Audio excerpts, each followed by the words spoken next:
Good evening all. என் பேர் மதிமோகன். நான் basically பார்த்தீங்கன்னா கம்ப்யூட்டர் இன்ஜினியரிங் முடிச்சிருக்கேன். இப்போ வந்துட்டு சினி இண்டஸ்ட்ரியில் ஒர்க் பண்ணிட்டு இருக்கேன். ஸோ ஆர்டிஸ்டாக ஒர்க் பண்ணிட்டு இருக்கேன். ஸோ இதுதான் என்னுடைய ப்ரொஃபைல். ஓகே, நம்ம வந்து ஃபினான்ஷியல் ஃப்ரீடம் அப்படிங்கிறத பற்றி இன்னைக்கு பேச போகிறோம். ஸோ ஃபினான்ஷியல் ஃப்ரீடம் அப்படின்னு என்ன கேட்டீங்கன்னா, நமக்கு மணி ப்ளஸ் டைம் ரெண்டுமே நமக்கு சேர்ந்து இருந்தால் தான் அது வந்து நம்ம ஃபினான்ஷியல் ஃப்ரீடம் அப்படின்னு சொல்றோம். ஏன்னா காசு மட்டும் இருந்து டைம் இல்லைனாலும் அது ஃபினான்ஷியல் ஃப்ரீடம் கிடையாது. டைம் இருந்து காசு இல்லைனாலும் அது ஃபினான்ஷியல் ஃப்ரீடம் கிடையாது. ஒரு எக்ஸாம்பிள் சொல்ல சொன்னா, ஒரு துணி கடைக்கு போறோம் அப்படின்னு சொன்னா, அங்க போயிட்டு நம்ம துணி வாங்குறோம் அப்படிங்கும்போது அதோடைய பிரைஸ் பார்த்து so எல்லாத்தையும் வந்து கொஞ்சம் வெயிட் பண்ணுங்க.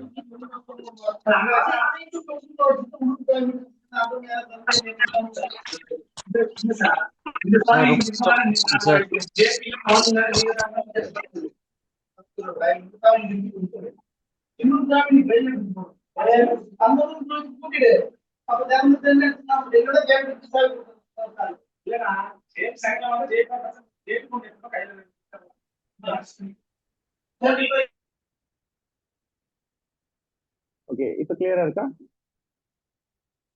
ஓகே, எல்லாரும் மீட் ஆயிட்டாங்க, இப்போ கிளியரா இருக்கும். ஆமாங்க சார். Okay, thank you. ஸோ நமக்கு வந்து ஃபினான்ஷியல் ஃப்ரீடம் அப்படிங்கும்போது ஒரு எக்ஸாம்பிள் அப்படின்னு சொன்னா, ஒரு துணி கடைக்கு போறோம், ஒரு பர்ச்சேஸ் பண்றோம் அப்படின்னு சொன்னா, அங்க பர்ச்சேஸ் பண்ணும்போது பிரைஸ் டேக் பார்த்து பர்ச்சேஸ் பண்ணணும் அப்படின்னு சொன்னா நம்ம வந்து ஃபினான்ஷியல் ஃப்ரீடம்குள்ள இல்லை அப்படின்னு சொல்லி அர்த்தம். அதே நேரத்துல நம்ம பிரைஸ் டேக்கே பார்க்கறது இல்லை. நம்ம என்ன பண்றோம், போய் நமக்கு பிடிச்சதை வாங்குறோம். கடைசியில பில்லிங் செஞ்சு போகும்போது இதுதான் சார் உங்க பில் அப்படின்னு சொன்னா அது எந்த ஒரு தயக்கமும் இல்லாம அதை நம்ம பே பண்ணக்கூடிய ஒரு சூழ்நிலை இருக்கு அப்படின்னா நம்ம வந்து ஃபினான்ஷியல் ஃப்ரீடம் இருக்கும் அப்படின்னு சொல்லி அர்த்தம். இந்த மாதிரி நம்ம எத்தனை பேர் இருக்கோம் அப்படின்னு சொல்லி பாத்தீங்கன்னா நாட் ஈவன் 2% அப்படிங்கிறது தான் வந்துட்டு ஒரு ஸ்ட்ராட்டஜி ரிப்போர்ட் சொல்லுது. ஸோ நெக்ஸ்ட் அதே மாதிரி பாத்தீங்கன்னா நம்ம சம்பாதிச்சுட்டே இருக்கோம். ஆனா அதை வந்து செலவு பண்ணுற ஒரு டூர் ஃபேமிலியோட ஒரு டூர் போறோமா அப்படின்னு சொன்னா அதுக்கு வந்துட்டு நிறைய டைம் யோசிச்சு எப்படி வந்து ரொம்ப லோ பட்ஜெட்ல வந்து அதை பிளான் பண்ணலாம் அப்படின்னு இருக்கும் அப்படின்றது சொன்னால் அது நம்ம வந்து ஃபினான்ஷியல் ஃப்ரீடம்குள்ள இல்லை அப்படிங்கிறது அர்த்தம். இதே நேரத்துல எனக்கு ஒரு டெசிஷன் போகணும், 1 or 2 days இமீடியட்டா வந்து ஒரு ப்ரோக்ராம் ஷெட்யூல் பண்றோம், இமீடியட்டா போகணும் அப்படின்னா தெரியும் வாட் கைண்ட் ஆஃப் டிரான்ஸ்போர்டேஷன் அது எனக்கு பிரச்சனையே இல்லை. ட்ரெயின்ல போனாலும் பரவாயில்ல, இல்ல நான் வந்துட்டு கேப் எடுத்துட்டு போனாலும் பரவாயில்ல, இல்ல என்னோட ஓன் கார் எடுத்து போனாலும் ஓகே, ஆர் நான் ஃபிளைட்ல கூட போறதுக்கு தயார் அப்படிங்கிற மாதிரியான சூழ்நிலை இருக்கும்னு சொன்னா அப்ப நம்ம அந்த ஃபினான்ஷியல் ஃப்ரீடம்குள்ள வந்துட்டோம் அப்படின்னு சொல்லி அர்த்தம். ஸோ நிறைய பேர் பார்த்தீங்கன்னா சம்பாதிக்கிறாங்க. ஆனா அதை வந்துட்டு ரிட்டையர்மெண்ட் டைம் வரைக்குமே சம்பாதிக்கிறாங்க.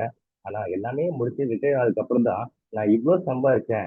ஆனா நான் அதை வந்துட்டு கொஞ்சம் கூட என்ஜாய் பண்ணவே இல்லையே அப்படிங்கிற மாதிரி ஃபீல் பண்ணுவாங்க. ஸோ இது வந்துட்டு அந்த டைம் இல்லை அவங்களுக்கு. ஸோ சம்பாதிச்சு யூஸ் இல்லாம இருக்குது.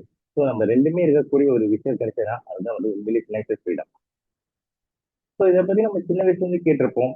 ஹார்ட் ஒர்க் கிவ்ஸ் சம்திங் அப்படின்லாம் கேள்விப்பட்டிருப்போம். பட் அந்த ஹார்ட் ஒர்க்கை தாண்டி ஸ்மார்ட் ஒர்க் அப்படிங்கிற ஒன்று இருக்குது. ஸோ இந்த ஸ்மார்ட் ஒர்க்கும் இருந்தால் மட்டும்தான் நம்மளால வந்து சம்பாதிக்க முடியும். ஏன்னா இன்னைக்கோட சூழ்நிலை பார்த்தீங்கன்னா ஒரு ஃபேமிலி இருக்கக்கூடிய ஹஸ்பண்ட் ஒய்ஃப் எல்லாருமே வந்து வேலைக்கு போறாங்க. ஆனாலுமே வந்துட்டு அந்த ஏர்னிங்ஸ் வந்து பத்துறது இல்லை. ஸோ நமக்கு அடிஷனல் ஒரு ஏர்னிங்ஸ் தேவை இருக்கு. ஸோ இந்த இடத்துல நம்ம ஹார்ட் ஒர்க் பண்றதுனால மட்டுமே சம்பாதிக்க முடியுமா அப்படின்னு கேட்ட கிடையாது. சம் ஸ்மார்ட் ஒர்க்கும் இருக்கும். ஸோ இங்க பாத்தீங்கன்னா இந்த லெஃப்ட் சைட்ல பாத்தீங்கன்னா ஒரு பிக்சர் இருக்கு. ஸோ அதுல வந்து ஹார்ட் ஒர்க் ஒரு சின்ன ஒரு கண்ணுக்குட்டி, அந்த கண்ணுக்குட்டி வந்து 2 பேர் கஷ்டப்பட்டு கொண்டு போறாங்க. ஆனா அதே அது ரைட் சைடு பாருங்க, ஒருத்தர் ஒரு பெரிய ஒரு மாடு, அந்த மாட்டுக்கு மேல உட்கார்ந்து அந்த மாட்டு எங்க கூட்டு போகணுமோ அழகா கூட்டு போறாரு. ஸோ என்ன பண்றாரு, அந்த மாட்டுக்கு முன்னாடி வந்து அதுக்கு தேவையான உணவுப் பொருளை வந்துட்டு முன்னாடி ஒரு ஸ்டிக்ல ஒரு குச்சியில கட்டி காமிக்கிறாரு. ஸோ அந்த மாடு வந்து அதை சாப்பிடணுங்கிற ஒரு ஆர்வத்துல அது பாட்டு நடந்து போயிட்டே இருக்குது. ஸோ இவருடைய வேலை வந்து ரொம்ப ஈஸியா முடிஞ்சுச்சு. ஸோ இதுதான் வந்து ஹார்ட் ஒர்க்குக்கும் ஸ்மார்ட் ஒர்க்குமான வித்தியாசம். ஸோ நம்ம ஸ்மார்ட் ஒர்க் பண்ணா மட்டும்தான் நம்மளால வந்துட்டு கண்டிப்பா சம்பாதிக்க முடியும், சந்தோஷமா இருக்க முடியும், ஒரு ஃபினான்ஷியல் ஃப்ரீடம்குள்ள இருக்க முடியும். ஸோ அதே மாதிரி பார்த்தீங்கன்னா காசு அப்படிங்கிறது வந்துட்டு நமக்காக வேலை செய்யணும். நம்ம காசுக்காக வேலை செய்யக்கூடாது. நம்ம காசுக்காக வேலை செஞ்சோம்னு சொன்னா கடைசி வரைக்கும் நம்ம வேலை செஞ்சுட்டு தான் இருப்போம்.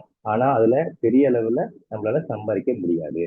ஆனா காசு நமக்காக வேலை செஞ்சதுன்னு சொன்னால் நம்ம வந்து தூங்கிட்டு இருந்தா கூடயும் அந்த நேரத்திலையும் வருமானம் அப்படிங்கிறது வந்துட்டே இருக்கும். ஸோ காசை வந்து நமக்காக வேலை செய்யணும் அப்படின்னு சொன்னா நம்ம என்ன பண்ணணும் அப்படிங்கிறது தான் நம்ம இன்னைக்கு பார்க்க போறோம். ஸோ கண்டிப்பா வந்துட்டு ஏதோ ஒரு இடத்துல நம்ம வந்து இன்வெஸ்ட்மெண்ட் அப்படிங்கிறது கண்டிப்பா பண்ணணும். ஸோ அந்த ஒரு எங்கேயாச்சும் ஒரு பக்கம் இன்வெஸ்ட் பண்ணா மட்டும்தான் அந்த பணம் வந்து நமக்காக வேலை செய்யும். நம்ம தூங்கிட்டு இருப்போம். ஆனா அந்த பணம் பார்த்தீங்கன்னா நமக்காக சம்பாதிச்சு கொடுத்துட்டே இருக்கும்.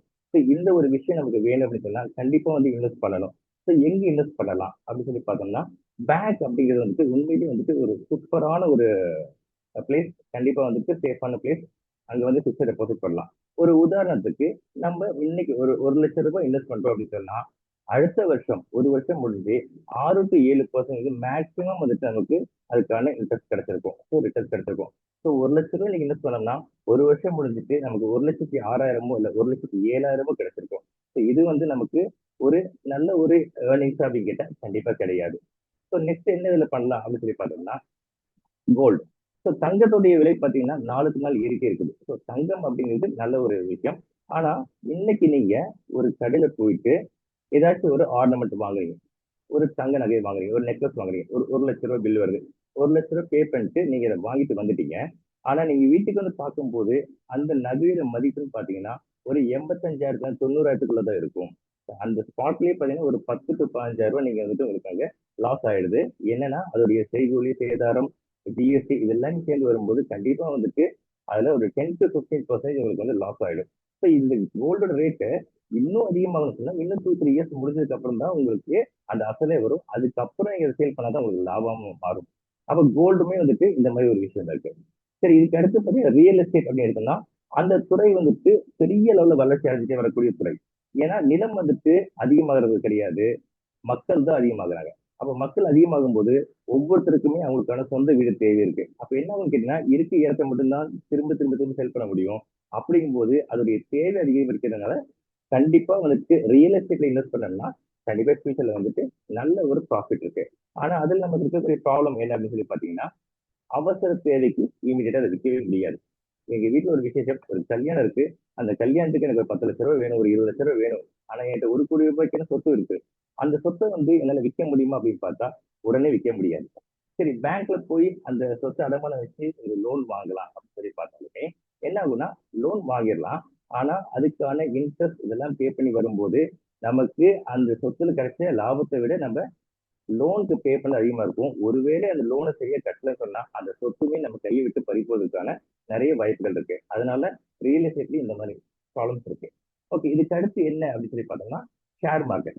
ஷேர் மார்க்கெட்ல வந்துட்டு மார்னிங்ல இருந்து ஒரு 2 ஹவர்ஸ் 3 ஹவர்ஸ் உட்காந்துட்டு இன்னைக்கு நான் 10,000 சம்பாதிச்சேன், 20,000 சம்பாதிச்சேன் அப்படின்னு சொல்லக்கூடிய பல பேர் நம்ம பார்த்திருப்போம். அதே மாதிரி நைட்ல நான் வந்து ஒரு 2 ஹவர்ஸ் உட்காந்து நான் ட்ரேட் பண்ணுவேன், நான் சம்பாதிச்சிடுறேன் அப்படின்னு சொல்றவங்க நிறைய பேர் இருக்காங்க. உண்மைதான். ஸோ ஷேர் மார்க்கெட் பொறுத்தவரைக்கும் அதுல நல்லாவே சம்பாதிக்க முடியும். ஆனா அந்த ஷேர் மார்க்கெட்லயுமே வந்துட்டு நமக்கு கரெக்டா தெரிஞ்சா மட்டும்தான் பண்ண முடியும். இல்லைன்னு சொன்னா மார்னிங்ல இருந்து ஈவினிங் வரைக்கும் நம்ம அதுல உட்கார்ந்து நம்ம ட்ரேட் பண்ணணும். ரொம்ப பொறுமையா பார்த்து பார்த்து பண்ணணும். இதே நேரத்துல இங்க இருக்கக்கூடிய பெரிய ஒரு மைனஸ் என்ன கேட்டா ஒரே நாள்ல வந்துட்டு நம்மளுடைய ஒட்டுமொத்த பணமுமே வந்துட்டு லாஸ் ஆகிறதுக்கான வாய்ப்புகளும் இருக்கு. நிறைய பேர் இன்ட்ராடேல வந்துட்டு அந்த மாதிரி லாஸ் ஆனாங்க எனக்கு நிறைய பேர் தெரியும். நான் ஆல்ரெடி வந்து பாத்தீங்கன்னா எடில்வேஸ் அப்படிங்கிற ஒரு கம்பெனில வந்துட்டு நான் அங்க டீம் லீடரா ஒர்க் பண்ணியிருக்கேன்.